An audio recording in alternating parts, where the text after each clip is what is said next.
दोस्तों एक गांव में एक खूबसूरत लड़की होती है। वो नौकरी करने के लिए अफ्रीका की सड़न शहर पहुंचती है। एक दिन जब अपने घर पे आराम कर रही थी, तभी उसके घर पे एक अफ्रीकन निग्रो आदमी आ जाता है। उसके बाद वो लड़की उसका हाथ पकड़कर अपने बेडरूम में लेके चली जाती है। थोड़े टाइम दोनों एक दूसरे से बातचीत करते हैं और बातचीत के दौरान दोनों एक दूसरे के साथ इतने मदमस्त हो जाते हैं कि उसके बाद दोनों संबंध बनाना चालू करते हैं। लेकिन उस निग्रो आदमी से संबंध बनाने के लिए इस लड़की को इतनी तकलीफ हो रही थी कि उसके साथ संबंध बनाने के लिए ये लड़की मना कर देती है। उसके बाद वहां पे एक खड़ा कैमरामैन आ जाता है और उस लड़की को बोलता है कि मैडम, आपने इससे पहले ऐसे निग्रो के साथ कभी संबंध नहीं बनाया, इसके लिए आपको इतनी तकलीफ हो रही है। आप थोड़ा टाइम आराम करो और थोड़ा ड्रिंक कर लो, उसके बाद आप इसके साथ आराम से संबंध बना सकते हो। दरअसल दोस्तों वहां पे पॉर्न मूवी की शूटिंग हो रही थी। एक छोटे से गांव की लड़की नौकरी के बहाने अफ्रीका आ जाती है और उसके बाद पॉर्न मूवी कैसे काम करती है, ये सारा सच जानने के लिए दोस्तों ये कहानी आप आखिर तक सुनिए। दोस्तों अगर आपने अब तक हमारे यूट्यूब चैनल भाव की बात को सब्सक्राइब नहीं किया तो प्लीज चैनल को सब्सक्राइब कर लीजिए, क्योंकि आपके सब्सक्राइब करने से, वीडियो को लाइक करने से हमारा हौसला काफी बढ़ जाता है। दोस्तों ये सच्ची कहानी है बांग्लादेश के एक छोटे से गांव की। उस गांव में मुस्कान नाम की एक लड़की अपनी 3 बहनें और अपने पिताजी के साथ रहती थी। दरअसल उसकी माँ का बचपन में ही निधन हो जाता है, इसके लिए पूरी घर की जिम्मेदारी मुस्कान अपने सर पे ले लेती है।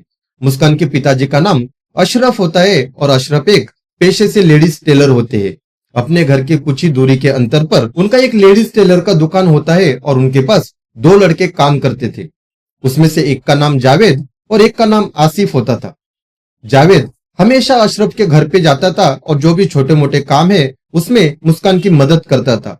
उन दोनों में काफी बातचीत होती थी और ये बातचीत इतनी आगे बढ़ जाती है, जब घर में कोई नहीं रहता था तब मुस्कान और जावेद संबंध बनाते थे। जब इसकी खबर अशरफ को लगती है तो अशरफ जावेद के ऊपर काफी गुस्सा करता है और उसे काम से भी निकाल देता है। उसके बाद वो अपनी बेटी को भी काफी समझाता है, उसे प्यार से बोलता है कि बेटी जो कुछ हुआ उसे छोड़ दो, इसके आगे तुम ऐसा नहीं करोगी, क्योंकि तुम अगर ऐसा करोगी तो तुम्हारे पीछे तुम्हारी 3 बहनें हैं, वो तुमसे क्या सीखेगी, वो भी गलत रास्ता अपना लेगी और मैं किसी को मुंह दिखाने के लायक नहीं रहूंगा। इसके बाद मुस्कान अशरफ से माफी मांग लेती है और इसके बाद मैं ऐसा कभी नहीं करूंगी ऐसा भी बोलती है। इसके बाद 3-4 महीने का टाइम बीत जाता है। एक दिन अशरफ अपने दुकान से जल्दी घर आते हैं। वो देखते हैं कि घर पे मुस्कान नहीं है। उसके बाद मुस्कान की बहनों से अशरफ पूछते हैं कि मुस्कान कहाँ गई। तब उसकी बहनें उन्हें बताती है कि मुस्कान दीदी रमजान अंकल के घर पे गई है और थोड़े टाइम में आ जाएगी ऐसी बोल के गई है।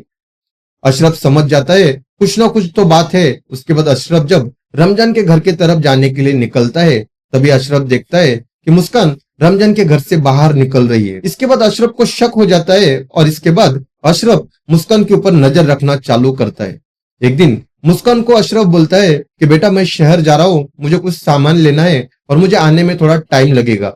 ऐसा बोलकर अशरफ वहां से निकल जाता है। उसके बाद थोड़े टाइम के बाद जब वो वापिस आता है वो देखता है कि मुस्कान अपने घर पे नहीं है। इसके बाद अशरफ सीधा रमजान के घर के तरफ निकलता है और जब रमजान के घर के खिड़की से अंदर झांककर देखता है तो उसके पैरों तले से जमीन खिसक जाती है। दरअसल रमजान की जो उम्र होती है वो करीब 35 साल के आसपास होती है और मुस्कान की जो उम्र होती है वो 18 साल होती है।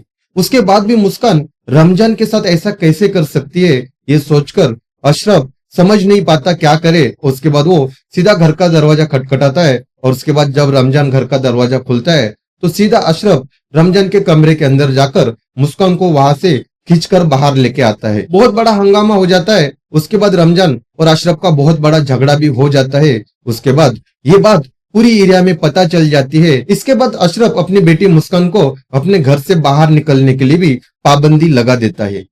एक दिन जब उसका दोस्त अशरफ को मिलने के लिए आता है तो अशरफ पूरी घटना अपनी दोस्त को बता देता है। इसके बाद अशरफ का दोस्त उसे बोलता है कि मेरी बेटी अफ्रीका में जाकर काफी अच्छे घर में नौकरी कर रही है और हर महीने मुझे पैसे भेज देती है। अगर तुम मुस्कान को सुधारना चाहते हो तो तुम भी उसे अफ्रीका भेज दो। मेरे एक पहचान का एजेंट है, उसका पासपोर्ट और वीजा बना देगा, अच्छे से कोई घर में नौकरी दिला देगा। मुस्कान यहाँ से चली जाएगी तो तुम्हारे सर का दर्द भी खत्म हो जाएगा और तुम्हारे घर में 4 पैसे भी आ जाएंगे। इसके बाद अशरफ को भी अपने दोस्त की बात सही लगती है। अशरफ अपने दोस्त को बोलता है कि तुम मेरी बेटी मुस्कान के लिए अफ्रीका में कोई अच्छा सा काम देख लो, तब तक मैं इसका पासपोर्ट और वीजा रेडी करा देता हूँ। अगले ही महीने उसका पासपोर्ट वीजा आ जाता है और उसे एक नौकरी भी मिल जाती है। उसके बाद अशरफ अपनी बेटी मुस्कान को अफ्रीका के सडान शहर के एक सुलेमान आदमी के घर भेज देता है। इसके बाद मुस्कान सुलेमान के घर पे आ जाती है और उसके घर का काम करना चालू करती है। उसे कुछ दिन अच्छा तो नहीं लगता, लेकिन सुलेमान का स्वभाव काफी अच्छा था। वो हर काम मुस्कान को बहुत ही अच्छी तरीके से समझाता था और उससे बहुत प्यार से बात करता था। देखते देखते 2 महीने का टाइम बीत जाता है और इन 2 महीने में मुस्कान को ये तो पता चल जाता है कि उसका मालिक सुलेमान फिल्म सिटी में कैमरेमैन का काम करता है, लेकिन मुस्कान को ये नहीं पता था वो किस तरीके की फिल्मों का शूटिंग करता है। ऐसे ही एक दिन सुलेमान के घर पे 2 अफ्रीकन निग्रो आदमी आते हैं और अपने साथ 2 लड़कियों को भी लेके आते हैं।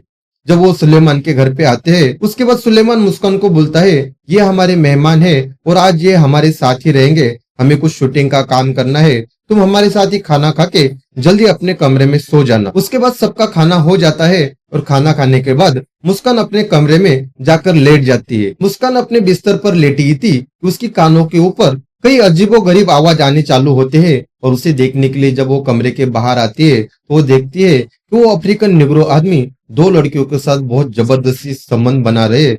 उसके बाद उसका मालिक सुलेमान उससे बोलता है कि तुम्हें ये देखना है तो तुम यहाँ बैठ सकती हो, अगर नहीं देखना है तो तुम तुम्हारे कमरे में चली जाना। इसके बाद मुस्कान को भी ये देखना काफी अच्छा लगने लगता है और वो सुलेमान के बाजू में खड़ी होकर ही पूरा शूटिंग का काम देख लेती है। जब शूटिंग पूरी हो जाती है उसके बाद दोनों निग्रो आदमी उन लड़कियों के साथ दूसरे दिन उनके घर चले जाते हैं। इसके बाद मुस्कान अपने मालिक सुलेमान से बोलती है कि ये काम करने के लिए मैं तैयार हूँ और ये काम करने के लिए मुझे बहुत मजा आएगा। आप जल्द से जल्द ऐसे आदमी को बुला लो, मैं उसके साथ काम करने के लिए तैयार हूँ। उसके बाद एक दिन सुलेमान ऐसे ही एक अफ्रीकन निग्रो आदमी को अपने घर पे बुला लेता है। उसके बाद जब वो आदमी आता है तो मुस्कान को एक कमरे में पहले से भेजा जाता है। जब मुस्कान अपने कमरे में पहुंचती है थोड़े ही टाइम के बाद वो निग्रो आदमी भी मुस्कान के कमरे में आ जाता है। उस आदमी को देखकर मुस्कान काफी खुश हो जाती है। उसका हाथ हाथों में लेकर उसे अपने बेड पर लेके जाती है। उसके बाद दोनों एक दूसरे से बातचीत करते हैं। उसके बाद वो आदमी काफी मदमस्त हो जाता है, उसका मूड बन जाता है और उसके बाद मुस्कान के साथ वो संबंध बनाना चालू करता है। इससे पहले मुस्कान ने ऐसे निग्रो आदमी के साथ कभी भी संबंध नहीं बनाया था, इसके लिए उसे बहुत दर्द होता है और उसके साथ संबंध बनाने के लिए वो बाद में तैयार नहीं होती। जब उसका मालिक सुलेमान देखता है तो उसे थोड़ा समझाता है, उसे थोड़ा ड्रिंक करवाता है। उसके बाद मुस्कान उसके साथ संबंध बना लेती है और उसके बाद ये सिलसिला चालू हो जाता है। दोस्तों, हवस में अंधे होकर मुस्कान ने पूरी परिवार की इज्जत नीलाम कर दी। काश उसकी माँ जिंदा होती तो मुस्कान इतना बड़ा कदम उठाने से पहले 1000 बार सोचती। थोड़ा अगर अशरफ ने भी अपनी बेटी के ऊपर ध्यान दिया होता तो मुस्कान ये कदम उठाती नहीं। दोस्तों, ये कहानी सुनाने के पीछे का मकसद किसी की भी भावनाओं को ठेस पहुंचाना नहीं, बल्कि हर कहानी से आपको कुछ न कुछ सीखने मिले और जो समाज में हो रहा है वही सच हम आपको बताने का काम करते हैं। दोस्तों, ये सच्ची कहानी अगर आपको अच्छी लगी हो तो हमारे YouTube चैनल भाव की बात को सब्सक्राइब कीजिए और बेल आइकन को दबाना मत भूलिए।